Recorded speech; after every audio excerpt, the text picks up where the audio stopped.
What happens when one of Hollywood's most respected actresses sits down for what should be a routine interview and ends up in the most explosive confrontation ever witnessed on daytime television? Today we're breaking down the shocking moment when Meryl Streep completely dismantled Joy Behar live on The View, leaving the entire studio in stunned silence. This is the kind of raw, unfiltered television that networks pray never happens. But when it does, it creates television history. Make sure you subscribe and drop a comment below because you're not going to believe how this unfolds. The morning started like any other at The View studios. Meryl Streep had been booked for what the producers thought would be a straightforward promotional interview for her latest film. The Oscar winner, known for her grace and professionalism, settled into the guest chair as the cameras rolled and the theme music faded. Joy Behar, sitting in her usual spot, had that familiar smirk playing across her face. The one regular viewers know means she's preparing to stir the pot. "So, Meryl," Joy began, leaning forward with exaggerated interest. "Tell us about this new movie of yours." I have to say, when I read the synopsis, I was wondering if Hollywood is just running out of original ideas these days. The other hosts, Whoopi Goldberg, Sarah Haynes, and the rest of the panel, exchanged quick glances. It was an unusually sharp opening, even for Joy, who was known for her blunt commentary. Meryl, however, maintained her composure, offering a polite smile. "Well, Joy, I think storytelling has always involved revisiting themes that resonate with human experience," Meryl replied diplomatically. "This particular film explores the complexity of family dynamics during times of crisis, which feels quite relevant given everything families have been through recently." Joy waved her hand dismissively. "Oh, please, Meryl, let's be honest here. You've made a career out of playing the same tortured woman over and over again. The crying, the dramatic speeches, the whole suffering artist routine. Don't you think audiences are getting tired of watching you cry on screen for 2 hours?" The studio fell noticeably quiet. Even the production crew seemed to pause their usual bustling. Whoopi cleared her throat, clearly uncomfortable with the direction Joy was taking the interview. Sarah looked down at her notes, suddenly finding them fascinating. Meryl's smile didn't waver, but something shifted in her eyes. "That's an interesting perspective, Joy. I'm curious, what would you consider authentic storytelling? Because from where I'm sitting, exploring human emotion and vulnerability seems like exactly what art should do." "Authentic?" Joy scoffed, her voice rising slightly. "Authentic would be admitting that you've been coasting on your reputation for decades. You get nominated for everything because it's Meryl Streep, not because the performances are actually that remarkable anymore. It's like the emperor's new clothes, and everyone's too afraid to say it." The tension in the room was palpable now. Cameras continued to roll as the other hosts sat in stunned silence. This wasn't the playful back and forth that sometimes happened on the show. This felt personal, hostile, and completely unprofessional. Meryl set down the water glass she'd been holding and looked directly at Joy. "I see. So you believe that recognition comes from some sort of industry conspiracy rather than craft and dedication?" Meryl's voice remained steady, but there was steel underneath the politeness. "Tell me, Joy, what's your background in performance? What gives you the authority to make such sweeping judgments about artistic merit?" Joy's face flushed slightly. "I don't need to be a chef to know when food tastes bad, Meryl. And I've been in this business long enough to know manufactured excellence when I see it." "This business?" Meryl repeated, her eyebrows raising slightly. "You mean television hosting? Because acting, real acting, requires a level of vulnerability and skill that I'm not sure you'd understand. It's not about delivering opinions from behind a desk." The other hosts were now actively trying to redirect the conversation. Whoopi jumped in. "Ladies, maybe we should talk about the film itself. The story. The characters." But Joy wasn't backing down. "Oh, here we go with the superiority complex. You think because you have a bunch of awards that you're untouchable? But let me tell you something, sweetheart. I've been calling out Hollywood phonies since before you were doing those ridiculous accents in every other movie." Meryl's composure finally cracked, just slightly. "Phonies?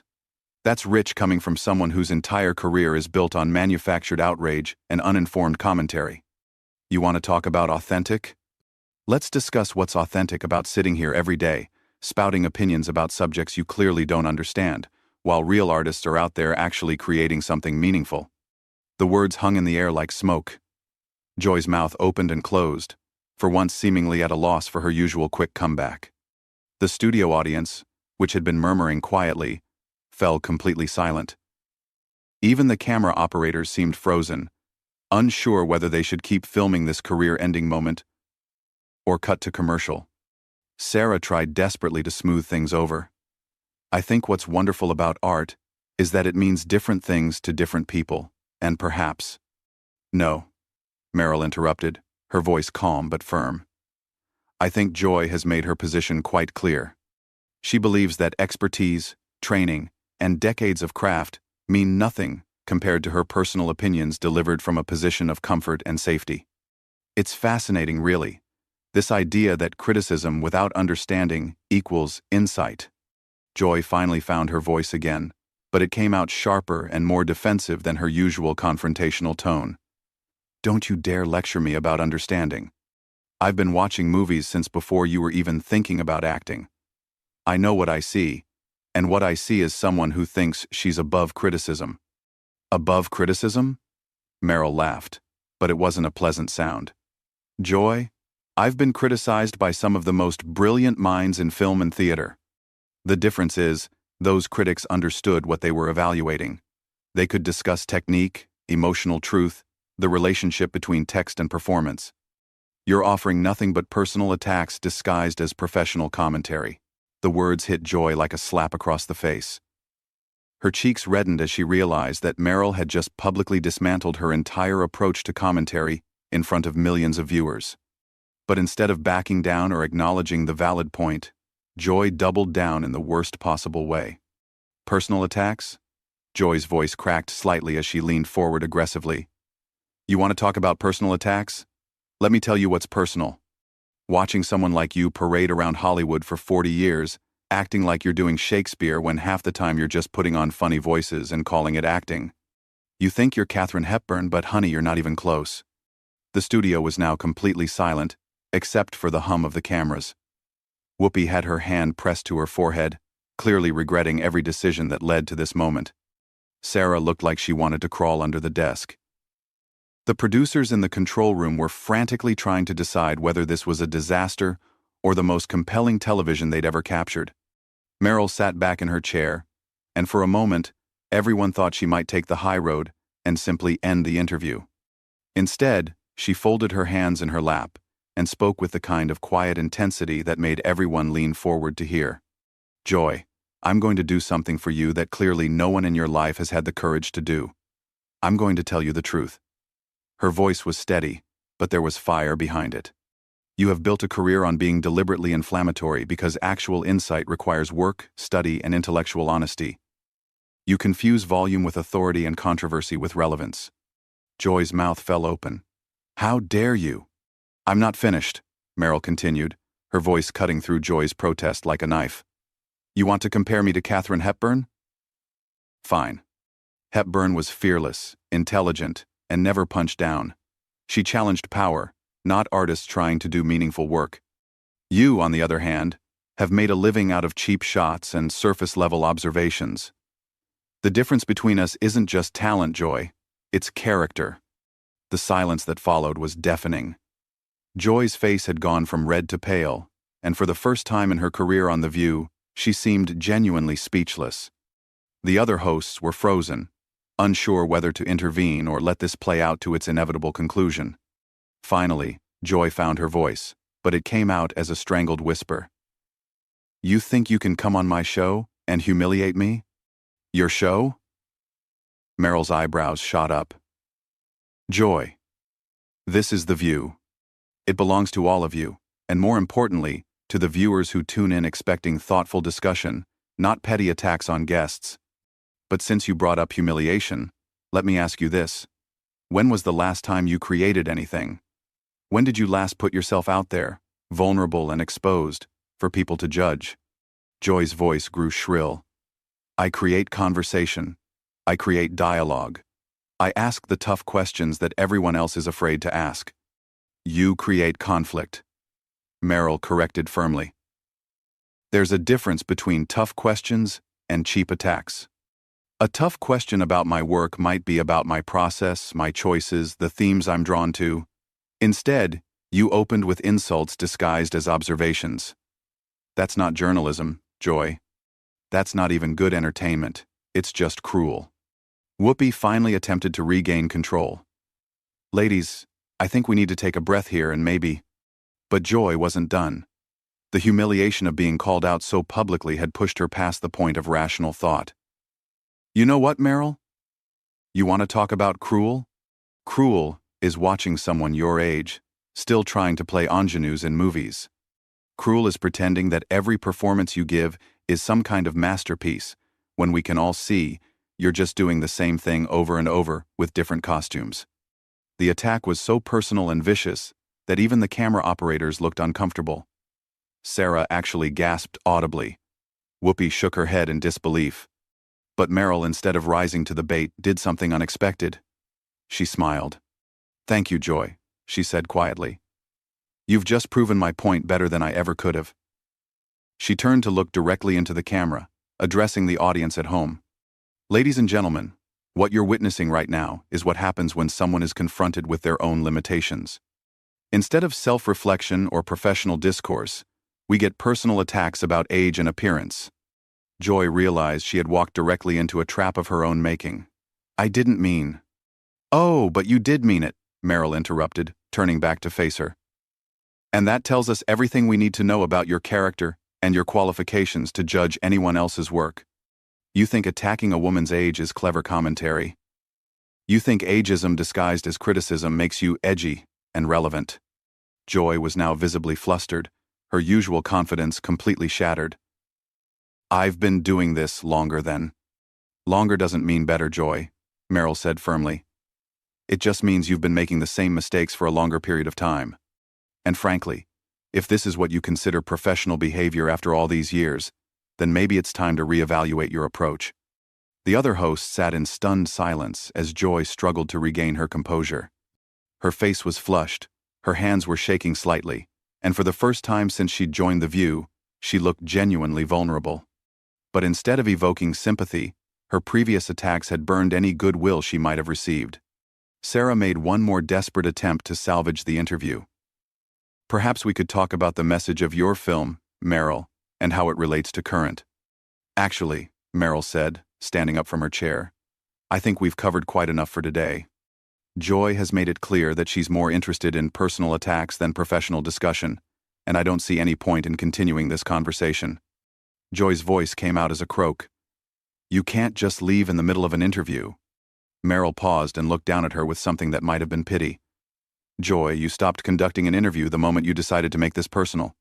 What we have now is just you embarrassing yourself on national television while I try to maintain some semblance of dignity for both of us. The studio was so quiet you could hear the hum of the air conditioning. Meryl stood there, poised and dignified, while Joy sat slumped in her chair, the reality of what had just transpired beginning to sink in. The other hosts looked like they were witnessing a car accident in slow motion, unable to look away but desperately wishing they could. Joy made one last desperate attempt to save face. Fine. Walk away. That's what people like you do when you can't handle real questions. Meryl paused, her hand on the back of her chair, and slowly turned around. The look in her eyes was pure steel. Real questions, Joy?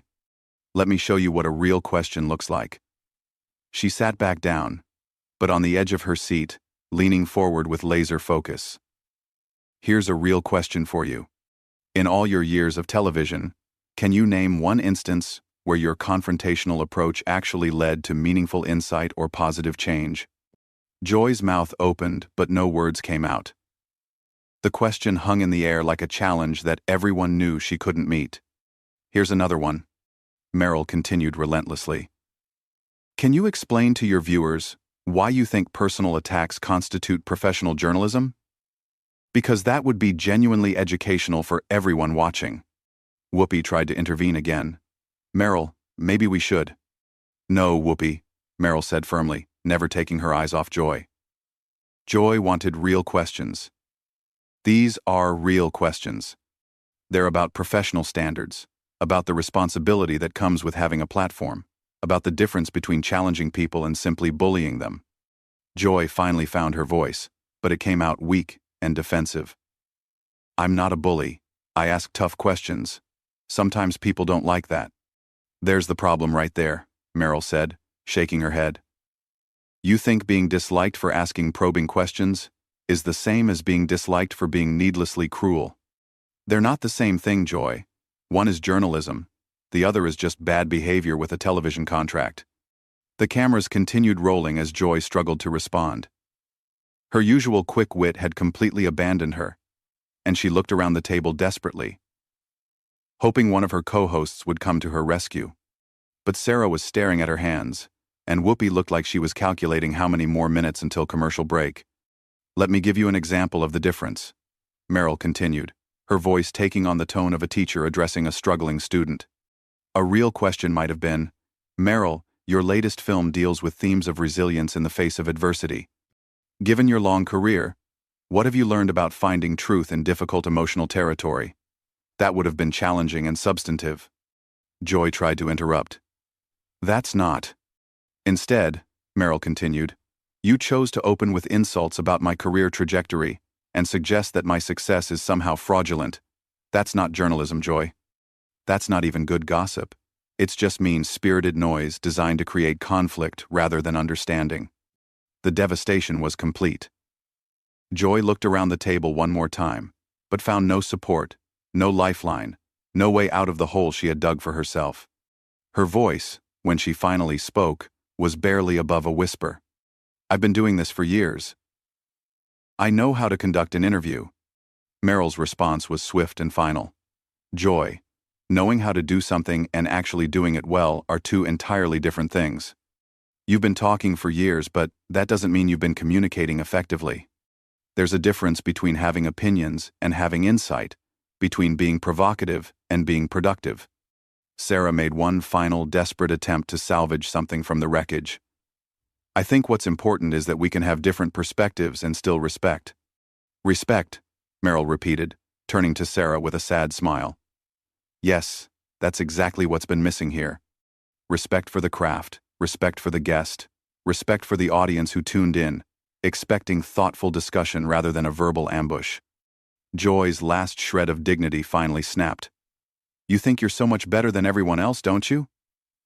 You think your little speeches make you superior? Meryl stood up again. But this time her demeanor was different. There was sadness in her eyes. Disappointment rather than anger. Joy? I don't think I'm better than anyone. But I do think we all have a responsibility to be better than our worst impulses. Today, you chose to give in to yours. And now you're trying to make that choice my fault. She gathered her purse and turned to face the camera one final time.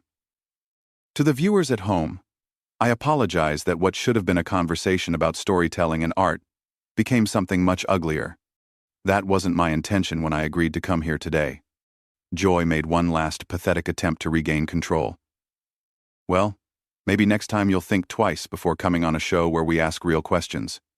Meryl paused at the edge of the set and delivered the final blow with devastating calm.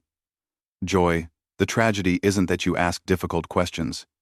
The tragedy is that you think what you did here today qualifies as asking questions at all. Real journalism requires curiosity, preparation, and respect for both your subject and your audience. What you did was none of those things. As Meryl walked off the set, her heels clicking against the studio floor, the silence that followed was deafening. Joy sat there, her face pale, her hands trembling slightly, the full weight of her professional humiliation settling in. Whoopi looked directly into the camera with an expression that said everything about how the show's veteran host felt about what had just transpired. We'll be right back, Whoopi said quietly, and the cameras finally cut away, leaving Joy alone with the consequences of her own behavior and the knowledge that millions of viewers had just watched her get completely dismantled by one of the most respected actresses in the world. The confrontation was over, but the impact would be felt long after the cameras stopped rolling. Joy Behar had picked a fight with Meryl Streep and lost in the most public and devastating way possible, proving that sometimes when you try to tear someone down, you end up revealing far more about yourself than about your target. What did you think about this absolutely explosive confrontation? Have you ever seen a guest completely dismantle a host like this before? Drop your thoughts in the comments below, and make sure to subscribe for more incredible moments like this one.